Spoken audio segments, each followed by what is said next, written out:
Bienvenido a una emisión más de Conociendo Personalidades. Una charla divertida con gente de cine, teatro y televisión. Ahora con ustedes, su anfitrión, José Ortega. Amigos, ¿cómo están? Amigos de Facebook, qué gusto saludarlos. El día de hoy, otro día más de charlas con gente muy interesante, gente que la que amamos el arte, apasionados por el arte, por el teatro, la música, la danza, todas las disciplinas artísticas que ayudan a que el espíritu se alimente.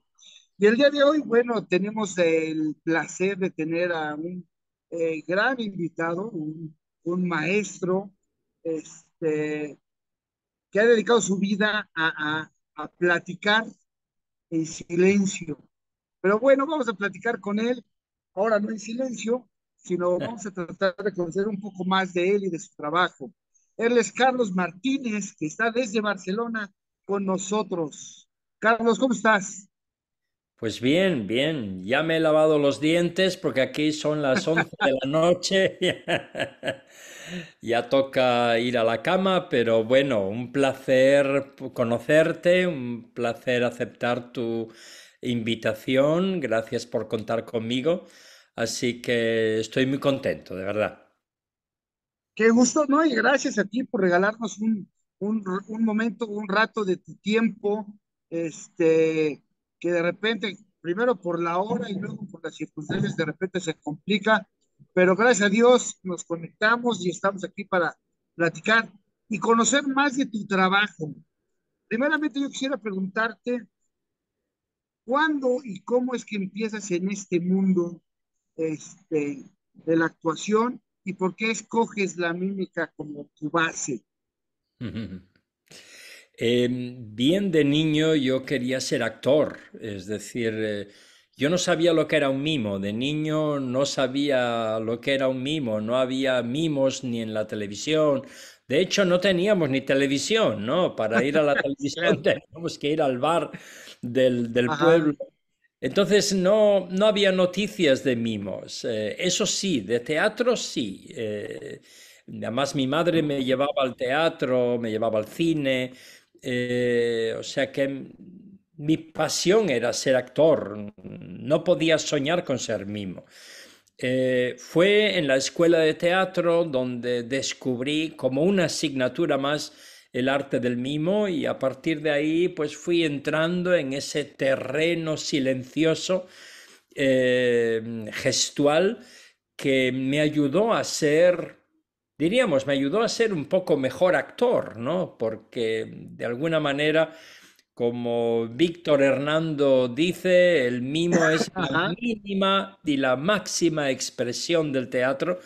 Y estoy eh, muy de acuerdo con él. Yo creo que con la base del mimo uno puede llegar a controlar mejor su cuerpo, su gestualidad, controlar el escenario y comunicarse mejor aún, si cabe, con el público.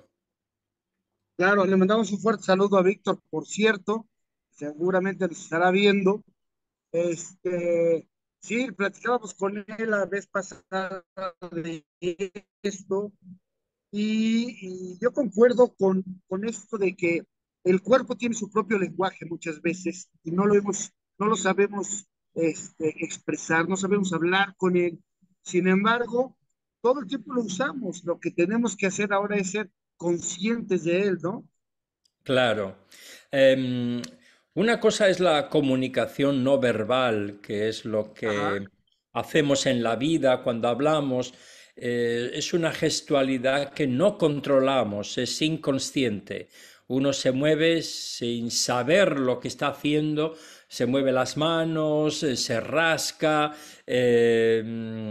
pasea la lengua. Hay una cantidad ajá. de gestos que hacemos en la vida cotidiana de forma inconsciente. Cuando estamos en el escenario, esa inconsciencia se vuelve consciente, es decir, lo que hacemos está controlado, está ensayado, siempre hay un espacio para una cierta improvisación, pero en realidad en el Ajá. escenario se controla. Entonces hay una diferencia importante entre la comunicación no verbal y el mimo, ¿no?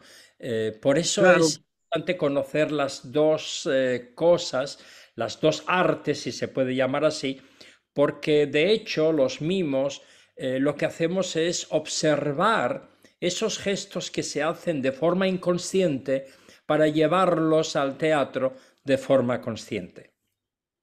sí, y darle una intención, ¿no? O sea, este, ya lo que, como dices, lo que hago inconscientemente, a lo mejor al rascarme aquí, luego le doy una intención y ya tiene un significado, ¿no? Claro, claro. Es como, es muy raro ver a un bailarín rascarse. Es casi imposible que Ajá, una bailaora de flamenco mientras está bailando se rasque. Y de la misma ajá. forma se puede decir lo mismo pues de un mimo o de un actor. Normalmente no se rasca, pero si lo hace es porque forma parte de esa gestualidad, de ese mensaje. Claro. Estoy esperando a alguien y me puedo rascar porque estoy esperando a alguien o porque estoy molesto, pero el actor lo hace de forma consciente, lo integra en su comunicación gestual. Oye, y empiezas a trabajar como actor y te tienes contacto con el mundo del mimo, que a veces es más ruidoso que el mismo ruido, ¿no? A veces ese gritar con el cuerpo a veces estremece muchas veces más, ¿no? Sí, sí, porque hay una diferencia entre el silencio de ruido y el silencio de las palabras. Es decir, el mimo habla sin palabras o es capaz de hablar sin palabras, pero ese silencio se refiere solamente a que no habla, pero no quiere decir que no haya ruido. Ajá. Hay dos tipos de, bueno, hay muchos tipos de silencio, pero estos dos son muchas veces se confunden, ¿no? Cuando hablamos del silencio del mimo, no hablamos de que no haya ruido, porque lo hay. O sea, en un espectáculo de mimo, el público se ríe, el público suspira, el público tose, el público se mueve. Hay mucho ruido en un espectáculo de mimo, Ajá. incluso en el escenario. Pero no hablamos de ese silencio cuando hablamos del mimo, sino de un silencio donde sin hablar es capaz de comunicarse. Por otro lado, tenemos que el mimo es capaz de decir, de contar historias. Yo me considero un cuentacuentos, que se dice, ¿no? Un Ajá, storytelling en claro. inglés, ¿no? Si no hay una historia, es muy difícil salir al escenario. Todos los que nos dedicamos al arte en general, hay una historia detrás de lo que hacemos. Un pintor lleva una historia detrás. Por muy abstracto que sea el Que sea, cuadro, claro. hay una historia detrás. Por muy pocas palabras que haya, siempre hay una historia detrás. Una canción misma, ¿no? Las canciones tienen una historia detrás. Es decir, que aunque no haya palabras, la historia prevalece. Y creo que ahí está la clave. El mimo no es solamente alguien que muestra una destreza y que muestra la técnica que tiene, sino que usa esa técnica, esa destreza Ajá. para contar una historia. Y entonces, ¿qué descubres cuando empiezas a trabajar en esto? ¿Qué es lo primero que haces como mimo? Mira, todo empezó cuando en el teatro, pues yo aprendí muchas historias, muchos cuentos hablados. Pero un día estaba yo de vacaciones en Holanda, estaba en un hotel y toda la gente pues contaba chistes a la noche. No nos conocíamos, pero hablaban, Ajá, contaban chistes, la gente se reía. Y yo no podía contar ninguno de mis chistes porque todos los sabía en castellano y aquella gente lo hacía en inglés. Así que ajá. pensé, bueno, puedo hacer una obra de mimo de las que aprendí en la escuela de teatro. Y con una obra de mimo conté mi chiste sin hablar. y veía a la gente reírse, disfrutar y pensé, bueno, el mimo me permite poder contar cuentos, contar historias, contar chistes, comunicarme sin palabras, lo cual me da permiso para ir a cualquier país del mundo. Y ahí Ajá, me estoy claro. convirtiendo en un actor internacional, no solamente en un actor local que se dedica pues a la palabra únicamente, sino que podía llegar a cualquier país, a cualquier localidad, a cualquier tribu podías llegar, ¿no? Ajá. Eh, He visto el poder del mimo ahí y por eso me enfoqué poco a poco en el arte del mimo, sí. Oye, de repente ahorita ya ves que surgen muchas, teorías y técnicas modernas de muchas cosas. Y de repente vemos, encontramos al mismo moderno, o al mismo clásico, o al...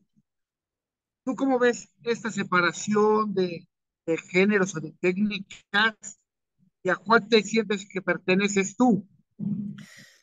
Mira, yo creo que cada actor, cada artista tiene que ser honesto consigo mismo, ¿no? Yo cuando me dediqué al mimo, yo empecé a hacerlo pues con la máscara blanca, con la típica imagen de un Marceau o de un Deburau o de un Ladislav Fialka, los grandes mimos que yo descubrí en mi juventud que iban con la máscara blanca. Era una forma de homenajearles, de decir, quiero tomar ese testigo y seguir esa trayectoria, ¿no?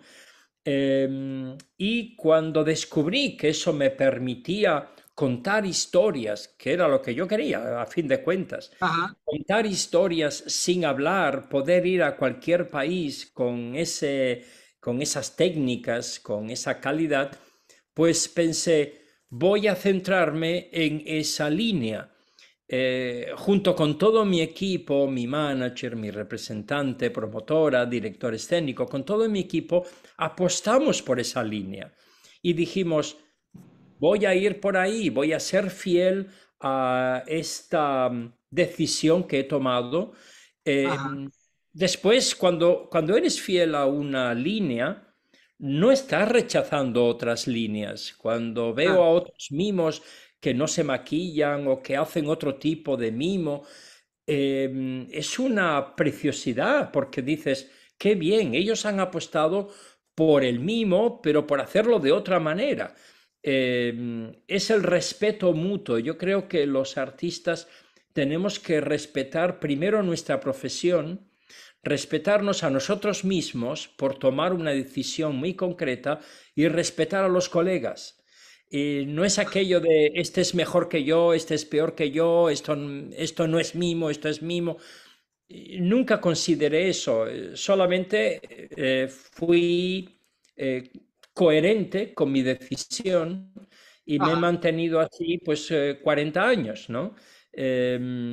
A veces he tenido la tentación de cambiar, de decir, bueno, voy a hacer el Mr. Bean o voy a hacer The Clown o vuelvo al teatro, ¿no?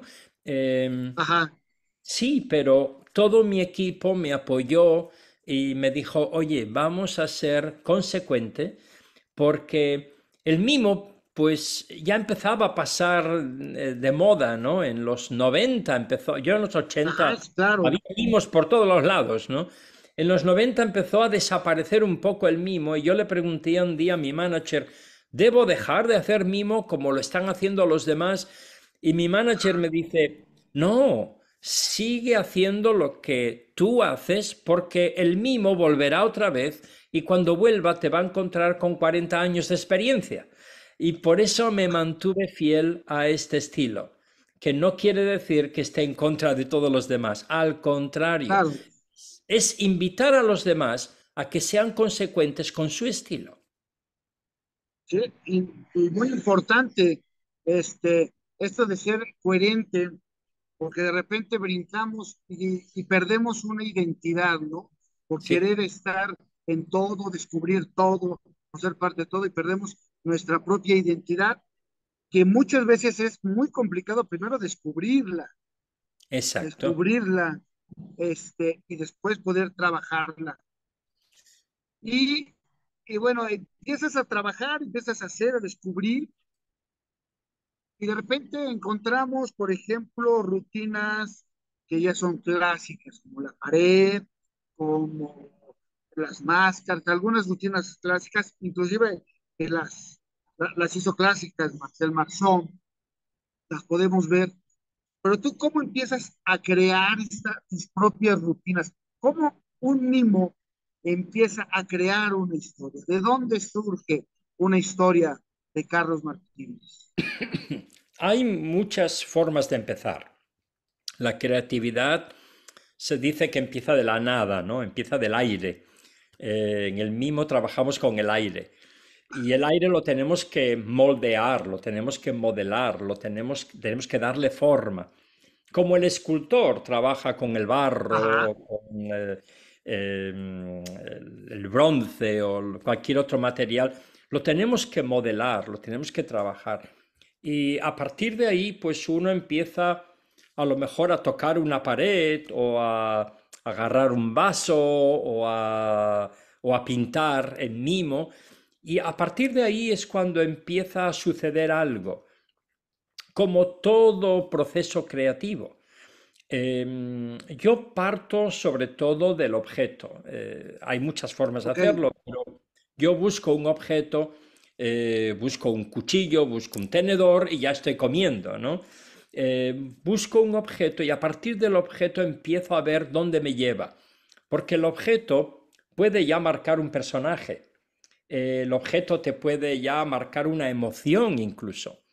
Y cuando vas combinando objetos, personajes, emociones, empieza a salir una historia. Y a fin de cuentas, eso Claro. es lo que queremos, contar una historia. Eh, la pared para mí, pues era eso, una destreza, ¿no? La típica pared de cristal o típica pared de Marceau. Pero para mí Ajá, siempre era una destreza y punto. Yo lo que quería era convertir eso en una historia. Por lo claro, tanto, exactamente. por Ajá. lo tanto, yo lo que hice, una de las primeras obras que hice fue mostrar un acuario, el típico acuario de un zoológico, ¿no? Que era, estabas haciendo la misma idea, pero estás viendo un montón de peces, de Wow, animales, buenísimo. y automáticamente, aunque usas la misma técnica, ya no es solamente algo surrealista, ¿no? Sino que es Claro. algo que se convierte en eso, en una historia que el público reconoce y se identifica con ella. Y lo mismo ocurre pues con la escalera, ¿no? La típica escalera de los mimos que suben. Y decía Sami Molcho, decía, la escalera no es solamente un objeto, es saber dónde vas. ¿Por qué subes a la escalera? Ah, Es decir, ¿qué claro. quieres decir con esa escalera?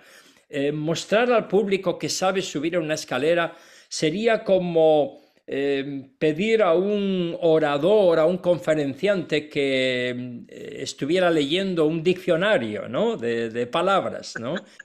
No, la escalera, la ventana, la puerta, la pared, es un vocabulario del mimo.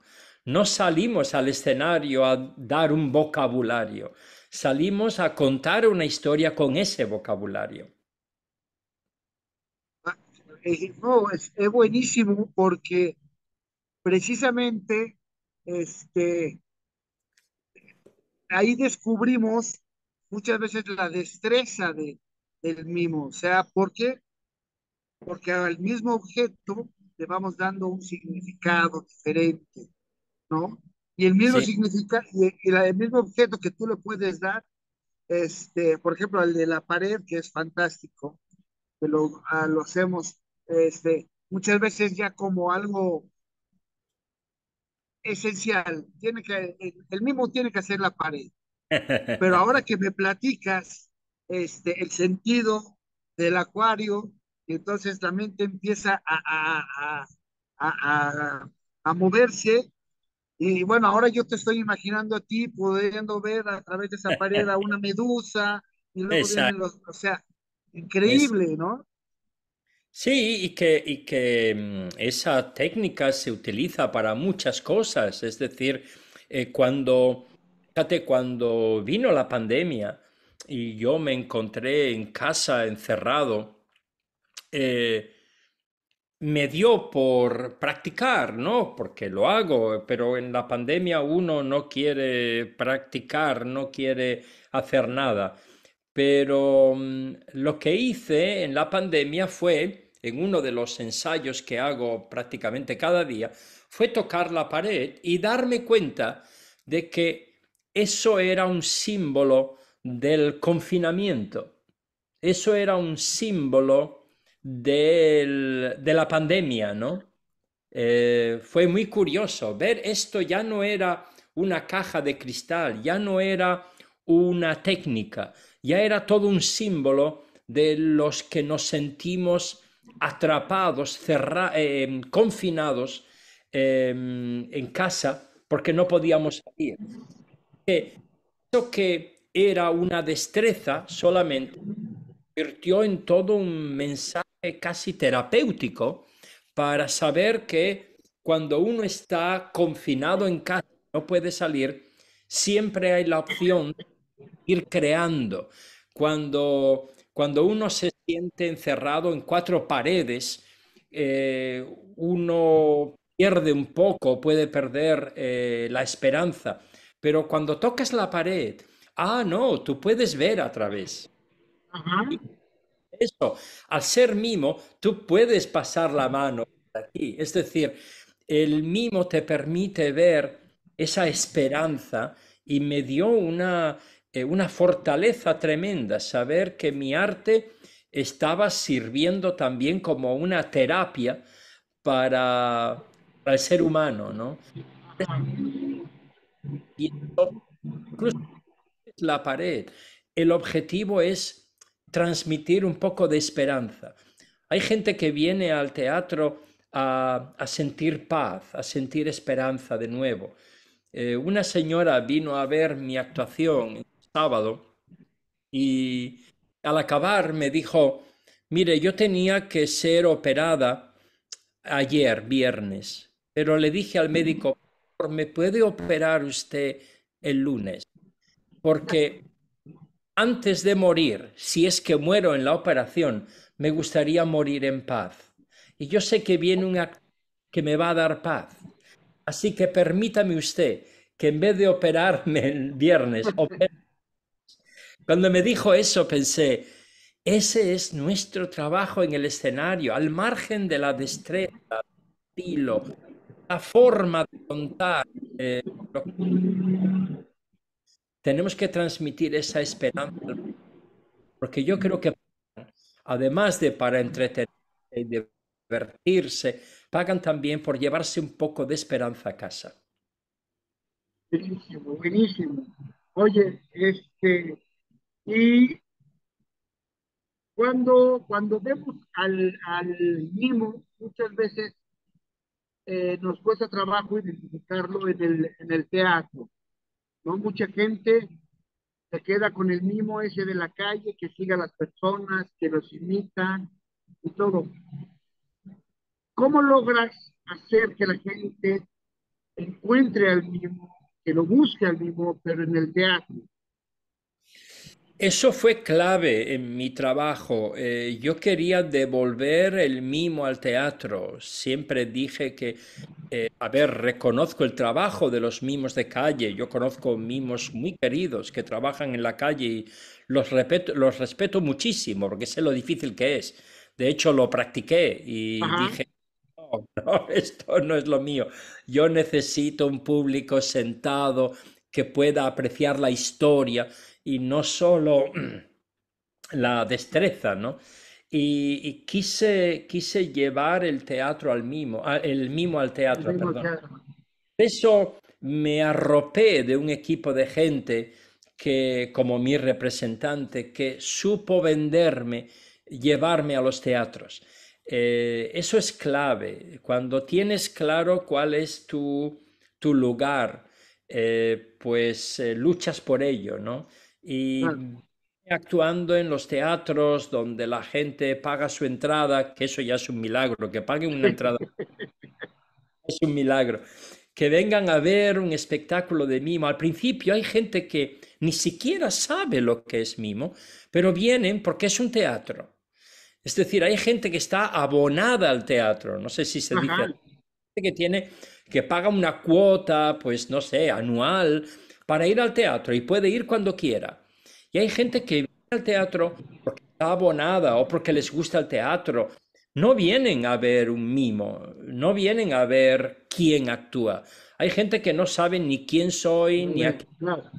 vienen al teatro. O sea que el teatro ya es un lugar que atrae un público. Y cuando ese público ve un espectáculo de mimo, pues dice, ay, pues quiero volver.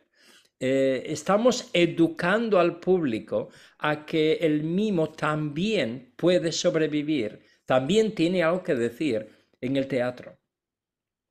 ¿Y cómo, cómo hacer que el público entienda que no todo el mimo, o sea, no todo lo que hace el mimo es para reír, o todo es para reír? Mira, es un tema muy interesante el que planteas. Mucha gente em, me dice que soy un cómico. Y yo digo, no, yo no soy un cómico, yo soy un mimo. El Ajá, mimo puede tocar todas las emociones, puede ir por un lado y por otro. Eh, la clave está en el espectáculo. Yo tengo un espectáculo dedicado a los derechos humanos. Derechos humanos es un tema muy serio, hay que saber tratarlo con respeto, pero con humor. La gente puede sonreír, pero no es un tema para reírse de él. Por claro. eso es importante respetar también la temática. La gente que ha visto derechos humanos sabe que no viene a ver, no viene a reírse, viene a recibir un mensaje social, incluso sociopolítico, que es importante para la vida también. El hecho de ser mimo me permite, pues, tratar temas muy divertidos, tratar temas muy serios, tratar temas con una cierta poesía. El humorista, de alguna manera, está condenado a hacer que la gente se ría. Me decía un humorista, qué suerte tienes tú. No tienes que hacer reír al todo el tiempo. Pero si yo cuento un chiste y la gente no se ríe, es un fracaso. Claro, Eh, el mimo, no, yo no tengo que hacer reír. Al contrario, puedo sorprender al público sonriendo o riéndose porque no se lo esperan. claro. Había una joven vino al teatro y al acabar me dijo, me duele la mandíbula de tanto reír. Y son a una hipérbole, ¿no? Una forma exagerada de decir, me he reído mucho. Pero ella me dijo, no, no, no, usted no me entiende. Me duele la mandíbula de tanto reír. Y volví a mostrarle, pues, que mi gratitud por ese piropo, Ajá, porque no es un piropo que alguien te diga eso. Y entonces ella me aclaró. Mira, hace 2 días un dentista me hizo una pequeña operación en la mandíbula. Dijo, por favor, no te rías durante 3 días. Y entonces me dijo a la chica, yo estaba en casa aburrida, no sabía dónde ir, porque en cualquier sitio que vayas siempre puede haber alguien que te haga reír. Así que busqué en el periódico a ver un espectáculo de algo que no te haga reír. Y vi un espectáculo de mimo. Y pensé, un mimo es aburrido, está pasado de moda, no hay peligro ninguno. Y me decía, a los sonriendo, pensé, aquí voy a pasarlo mal. Al cabo, era un espectáculo muy divertido el que yo llevaba, pero ajá. acabó siendo, no tanto, pero como le dolía tanto la mandíbula por la operación que había tenido, por eso me lo dijo, ¿no? Y yo pensé, ay, lo siento. Y me dice ella, peor es que mi dentista no me va a creer. No me va a creer que he ido a un espectáculo de mimo y me he reído, ¿no? Ajá. Porque mucha gente confunde el mimo o bien con un cómico o bien con alguien aburrido, ¿no? Entonces, lo bueno del mimo es que podemos ir en cualquier dirección. El hecho de mantenerte fiel no quiere decir que no puedas trabajar todas o tocar todas las emociones del ser humano. Oye, eso precisamente, ¿cómo, cómo trabajar? Porque la palabra es más fácil decir estoy enamorado y te quiero mucho, a, a, a hacer que la gente vea que estás enamorado y que la quieres mucho, y más cuando no está esa persona, y sin embargo tú haces que esté esa persona, o no te quiero, vete. ¿Cómo trabajas estas emociones? Eh, Mira, se parte mucho a partir del verbo. Los verbos son enormes, ¿no? Hay una cantidad. Por ejemplo, el verbo escribir. Tú puedes escribir de muchas maneras. Tú puedes tomar el verbo escribir y contar una historia solamente escribiendo, ya sea con la pluma y la tinta, ¿no? A la antigua usanza, o con una máquina de escribir, o con el móvil. Es decir, cuando piensas en un verbo, empiezan a salir ideas, empiezan a salir otros verbos, empiezan a salir objetos, emociones, personajes. Y lo mismo pasa cuando hablas de amor. El amor es un verbo. Entonces tú tomas un verbo y una vez que tienes esa palabra, que tienes esa acción, empiezan a salir un montón de historias y el público puede entender que es amor a base de un montón de personajes, de emociones, de objetos que van apareciendo. Con la palabra podemos decir amor en un segundo. Para mostrar amor en una obra de mimo necesitamos 5 minutos como mínimo. Hay que contar una historia que habla de amor. Hay que mostrar por qué una persona necesita amor o por qué una persona necesita dar amor. Y para contar esa historia necesitamos mínimo 5 minutos. En Ajá. cambio, la palabra, pues esa es la maravilla, ¿no? Incluso el lenguaje de sordos es mucho más rápido que el lenguaje de los mimos, ¿no? Un, Claro. hace un gesto y ya lo dice todo con un gesto, ¿no? Porque es un símbolo. En cambio, el mimo necesita contar una historia para que se entienda esa palabra que se podría decir en un segundo. Oye, de repente en las escuelas de actuación, eh,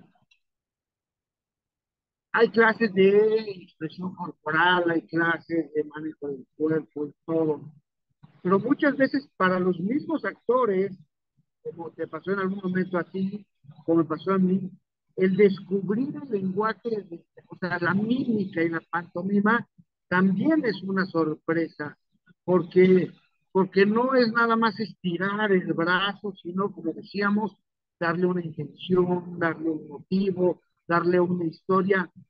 ¿Cómo tú te has encontrado a los actores cuando hablas, cuando ven tu trabajo, a los jóvenes, o no tan jóvenes que actúan y que se encuentran? Porque no es lo mismo la gente, el público en general, que alguien que cree, siente o espera ya saberlo todo y encontrar al mismo. ¿Cómo te ha ido en esta experiencia? He tenido la ocasión de ir a varias escuelas de teatro y mostrar el arte del mimo, ¿no? Em, lo que no quiere un actor es eliminar la palabra, porque piensa Pues, que no hay que hablar, ¿no?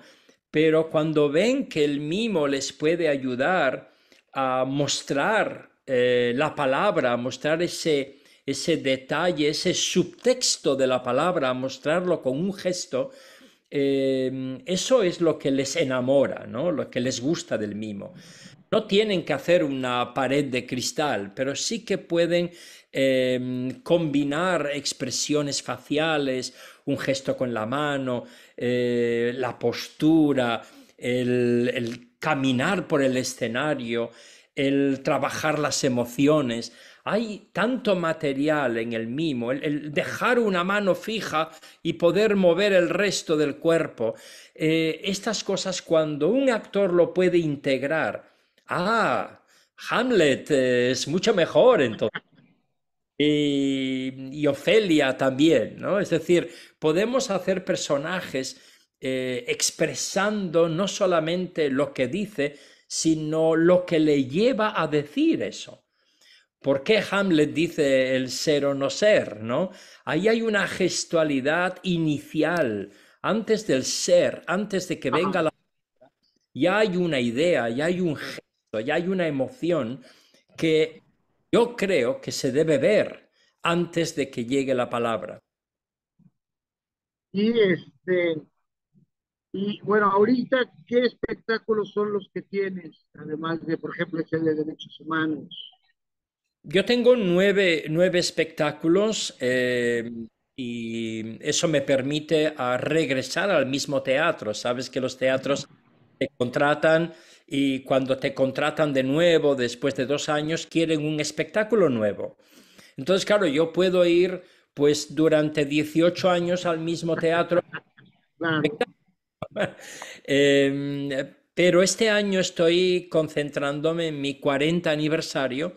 Es un espectáculo que he montado para celebrar eso y la primera parte lo que hago es 1 hora de piezas antiguas que hice que están renovadas con una nueva dramaturgia que los que me conocen Ajá. ven diferencia y los que no me conocen descubren esa primera parte del espectáculo. Y en la segunda parte me quito el maquillaje y entonces el público puede ir con su celular, con su móvil, puede ir a un QR que teatro aparece una lista de 20 piezas de mimo que no he hecho evidentemente en la primera parte y que pueden escoger. Es decir, el público escoge cuatro, Wow. toda la gente se junta, oye, no, pero vota esta otra, y van votando. Y entonces las más votadas son las que hago en la segunda parte, desmaquillado, al natural, en carne viva, que diríamos aquí, y Ajá. anécdotas sobre las piezas que el público ha escogido. Y esa segunda parte, una especie de mimologos, de mimo y palabra.